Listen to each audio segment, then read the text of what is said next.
representative of Czechia, and I now invite the representative of the United States to take the floor. Thank you, Mr. President. President Biden has been clear that sustainable peace in the region can be achieved only through a two-state solution, with Israel's security guaranteed, where Israelis and Palestinians can live side by side with equal measures of freedom and dignity. It remains the U.S. view that unilateral measures at the UN and on the ground will not advance this goal. This General Assembly resolution was no exception, and so the United States voted no. Our vote does not reflect opposition to Palestinian statehood. We have been very clear that we support it and seek to advance it meaningfully.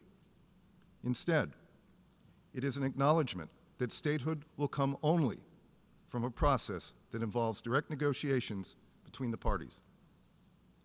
There is no other path that guarantees Israel's security and future as a democratic Jewish state.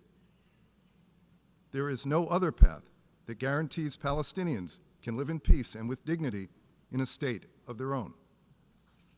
And there is no other path that leads to regional integration between Israel and all its Arab neighbors, including Saudi Arabia. The United States is committed to intensifying its engagement with the Palestinians and the rest of the region to advance a political settlement that will create a path to Palestinian statehood and subsequent membership in the United Nations. This resolution does not resolve the concerns about the Palestinian membership application raised in April in the Security Council through the Admissions Committee process.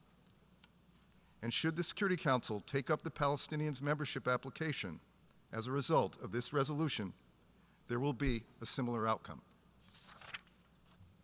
Additionally, the draft resolution does not alter the status of the Palestinians as a non-member state observer mission. Even this unproductive text makes that explicit. As a result of this vote, the Palestinian non-member state observer mission has not gained the right to vote in the General Assembly. It also has not gained the right to put forward candidates in UN organs or to be elected as a member of the Security Council.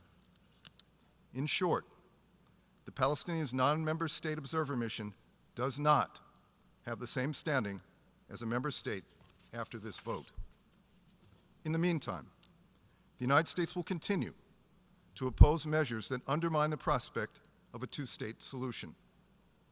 This includes any actions that violate the principles that Secretary Blinken has affirmed repeatedly, that Gaza cannot be a platform for terrorism, that there should be no Israeli reoccupation of Gaza, and that the size of Gaza's territory should not be reduced.